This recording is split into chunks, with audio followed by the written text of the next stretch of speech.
El arte, ejercicio de crueldad. El pintor está condenado a complacer. Por ningún medio podría convertir a un cuadro en objeto de aversión. Un espantapájaros tiene la finalidad de asustar a los pájaros, alejarlos del campo donde está enclavado, mientras que el cuadro más terrible está allí para atraer a los visitantes. Un suplicio real también puede despertar interés, pero en general no podría decirse que tenga el mismo fin. Esto ocurre por un conjunto de razones, aunque en principio sus fines difieren poco de los del espantapájaros. A la inversa del objeto de arte, se ofrece ante la vista para alejar del horror que expone, mientras que el supliciado de los cuadros ya no intenta amonestarnos. El arte nunca se encarga de la tarea del juez. Por sí mismo no despierta interés en horror alguno, ni siquiera es imaginable. Es cierto que en la Edad Media la imaginería religiosa lo hizo con el infierno, pero precisamente porque el arte no estaba diferenciado de la enseñanza. Cuando el horror se ofrece a la transfiguración de un arte auténtico, lo que está en juego es un placer fuerte pero placer al fin. Sería vano ver en esta paradoja el simple efecto de un vicio sexual. Los espectros fascinantes de la desgracia y del dolor mantienen siempre, obstinadamente, en los cortejos de figuras que formaban el trasfondo festivo de ese mundo, una especie de determinación muda, inevitable e inexplicable, cercana a la de los sueños. No hay duda de que el arte no tiene esencialmente el sentido de la fiesta, pero justamente, tanto en el arte como en la fiesta, siempre se le ha reservado una parte a lo que parece opuesto al regocijo y al agrado. El arte se liberó finalmente del servicio a la religión, pero mantiene esa servidumbre con respecto al horror, permanece abierto a la representación de lo que repugna. Deberíamos verdaderamente considerar con la máxima atención la paradoja de la fiesta, que en el sentido más general es la paradoja de la emoción, pero en sentido más estricto es la paradoja del sacrificio. De niños todos lo hemos sospechado. Tal vez fuéramos, agitándonos extrañamente bajo el cielo, víctimas de una trampa, de una farsa cuyo secreto algún día descubriríamos. Esa reacción es ciertamente infantil y vivimos apartados de ella, en un mundo que se nos impone como totalmente natural, muy distinto del que antaño nos exasperó. De niños no sabíamos si íbamos a reír o a llorar, pero como adultos poseemos este mundo, disponemos de él sin límites. Está hecho de objetos inteligibles y disponibles. Está hecho de tierra, de piedra, de madera, de vegetales, de animales. Trabajamos la tierra, construimos casas, comemos el pan y la carne. Por lo general, olvidamos nuestra irritación pueril. En una palabra, hemos dejado de desconfiar. Solo un pequeño número entre nosotros, en medio de los grandes logros de esta sociedad, se demora en su reacción verdaderamente pueril. Se preguntan todavía ingenuamente qué hacen en el planeta y qué farsa les están representando. Quieren descifrar el cielo o los cuadros, pasar a través de los fondos de estrellas y las telas pintadas, y como chicos buscando las hendiduras de una cerca, intentan mirar a través de las fallas de ese mundo. Una de esas fallas es la cruel costumbre del sacrificio. Es cierto que actualmente el sacrificio ya no es una institución vigente, más bien es una marca que sigue rayando el cristal, pero nos resulta posible experimentar la emoción que suscitara, pues los mitos del sacrificio son similares a los temas de las tragedias, y el sacrificio de la cruz conserva su imagen en medio de nosotros como un emblema propuesto a la reflexión más elevada y como la más divina expresión de la crueldad del arte. Aunque el sacrificio no es solamente esa imagen multiplicada a la cual la civilización europea le ha otorgado valor soberano, es la respuesta a la obsesión secular de todos los pueblos del planeta.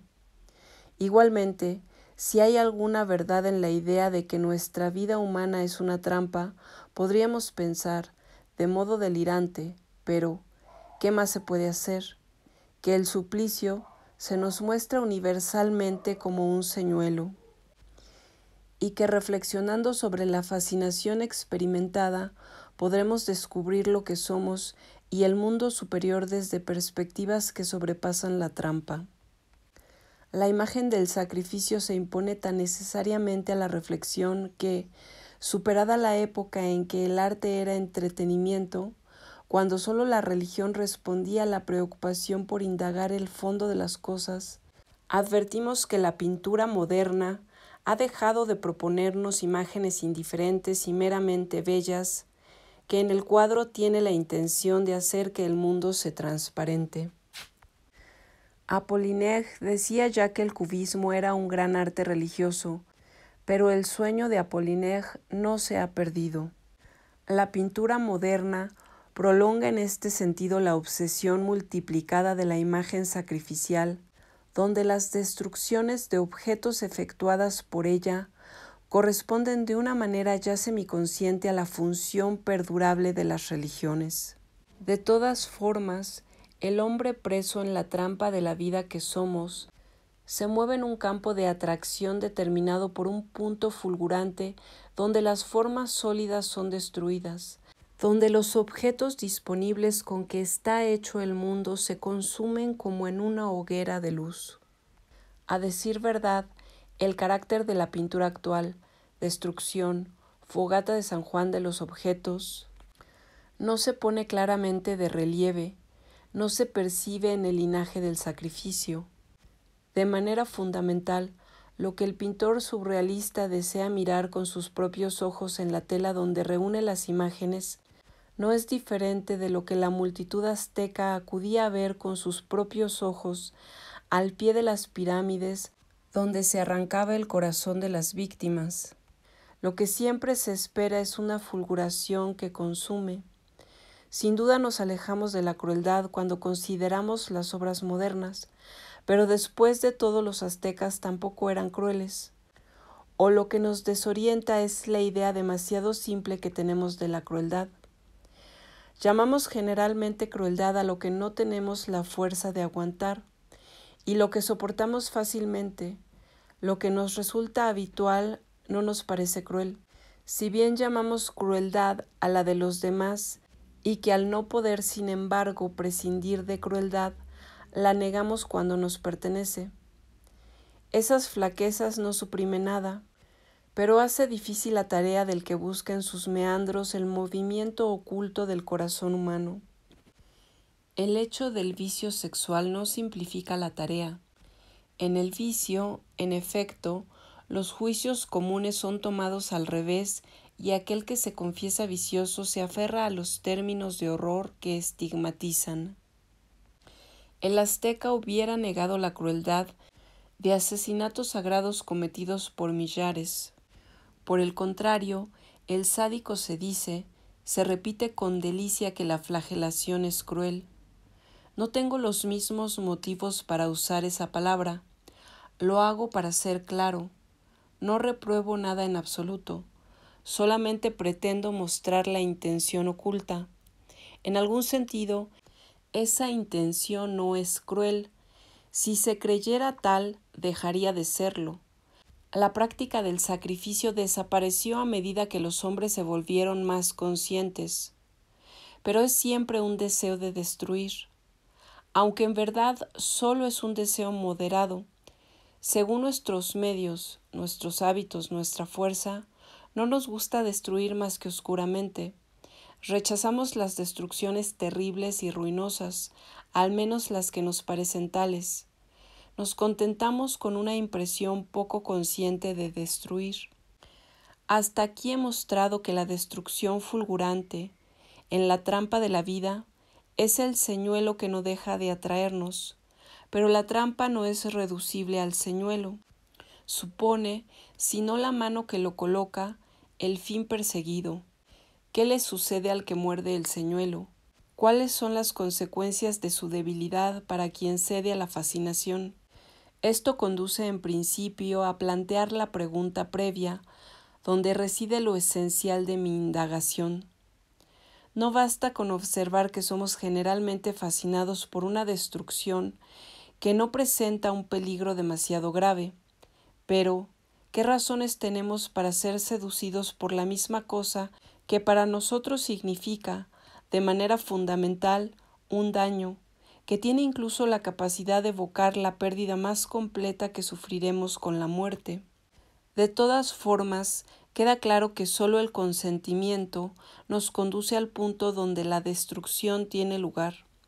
No entramos en la trampa sino por nuestra propia voluntad. Pero podríamos imaginar a priori que un señuelo debería tener el aspecto contrario, que no debería haber en él nada que espante. En verdad, la cuestión planteada por la naturaleza del señuelo no es diferente a la de la finalidad de la trampa. El enigma del sacrificio es el enigma decisivo. Está ligado a nuestra intención de hallar lo que busca el niño, invadido por una sensación de farsa.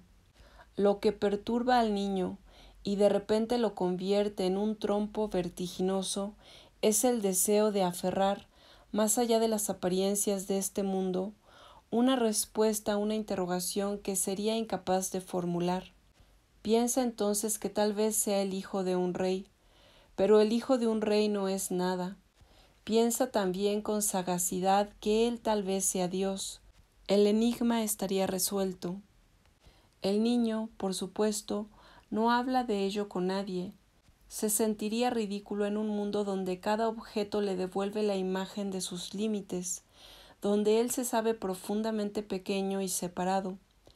Pero lo que ansía es precisamente no estar más separado, y solamente el no estar más separado le dará la sensación de una solución sin la cual zozobra.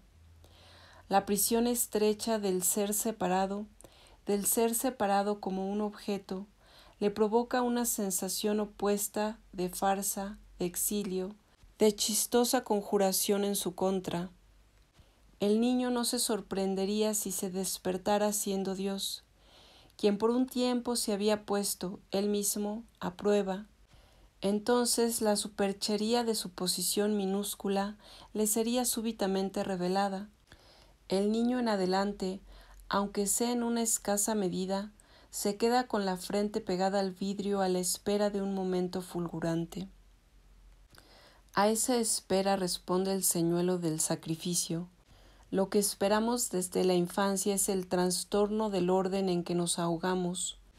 Un objeto debe ser destruido en cuanto objeto, y si es posible, separado. Nos deslizamos en la negación de ese límite de la muerte que fascina como la luz. Pues el trastorno del objeto, la destrucción, no tiene valor sino en la medida en que nos trastorna, en que trastorna al mismo tiempo al sujeto. No podemos sacar directamente de nosotros mismos el sujeto, el obstáculo que nos separa, pero si eliminamos el obstáculo que separa al objeto, la víctima de sacrificio, podemos participar de esa negación de toda separación. Por así decir, lo que nos atrae en el objeto destruido, en el momento mismo de la destrucción, es que tiene la capacidad de revocar y arruinar la solidez del sujeto. Así la finalidad de la trampa sería destruirnos en tanto que objetos, en tanto que permanecemos encerrados y embaucados en nuestro aislamiento enigmático. Así nuestra ruina, cuando se abre la trampa, al menos la ruina de nuestra existencia separada, de esa entidad aislada, negadora de sus semejantes, se emprende en contra de la angustia, que prosigue sin descanso, de manera egoísta, las cuentas de ganancias y pérdidas de esa entidad resuelta a preservarse en su ser. La contradicción más contrastante, interior a cada persona, se despeje en esas condiciones. Por una parte, la existencia limitada, minúscula e inexplicable que hemos sentido como exiliada, víctima de la bomba, de la farsa inmensa que es el mundo, no puede decidirse a abandonar la partida. Por otra parte, escucha el llamado que le exige que olvide sus límites. En cierto modo, ese llamado es la trampa, pero solo en la medida en la que la víctima de la bomba se atiene, así es de banal, digamos que también necesario, a seguir siendo la víctima.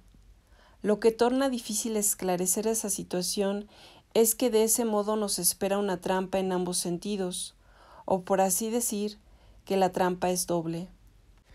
Por un lado, los objetos disponibles del mundo se ofrecen a la angustia como señuelos, de sentido contrario al del sacrificio. Estamos desde ese momento presos en la trampa de una realidad separada, minúscula, exiliada de la verdad, en la medida en que esta palabra remite más allá de un horizonte estrecho a la ausencia de límites. Por el otro, el sacrificio nos destina a la trampa de la muerte, pues la destrucción efectuada en el objeto no tiene otro sentido que la amenaza que constituye para el sujeto. Si el sujeto no es verdaderamente destruido, todo sigue aún en la ambigüedad. Si es destruido, la ambigüedad se resuelve, pero en el vacío donde todo se suprime.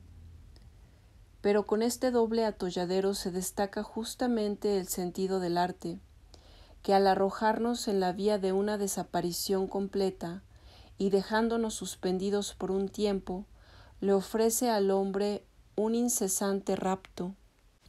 Por supuesto, también podríamos decir que ese rapto es la trampa más cerrada. Si lo alcanzáramos, sin duda, pero al instante se nos escapa, en la estricta medida en que verdaderamente lo alcanzamos.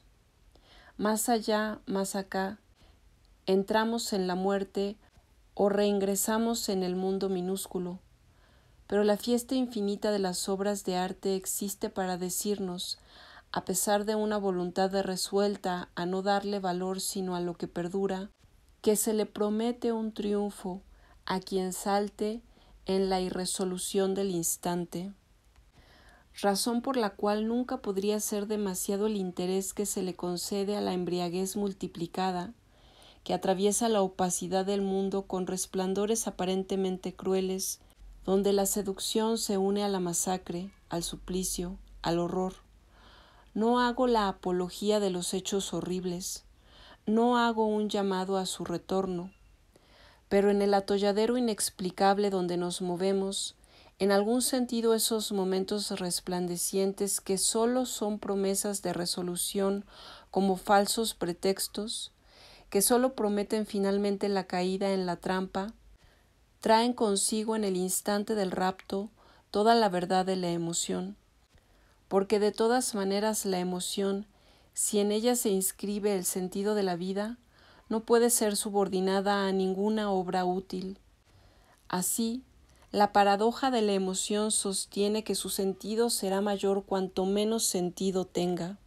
La emoción que no está ligada a la apertura del horizonte, sino a un objeto estrecho, la emoción dentro de los límites de la razón no nos propone más que una vida encogida, cargada con nuestra verdad perdida. La emoción es proclamada en desorden, tal como la imagina el niño comparando la ventana de su pieza con la profundidad de la noche. El arte, sin duda, no está obligado a la representación del horror, pero su movimiento lo ubica sin prejuicio a la altura de lo peor, y, recíprocamente, la pintura del horror revela la apertura a todo lo posible. Por tal motivo debemos detenernos en el tono que alcanza en las cercanías de la muerte. Si no nos invita, cruelmente, a morir en el rapto, al menos tendría la virtud de consagrar un momento de nuestra felicidad a la igualdad con la muerte.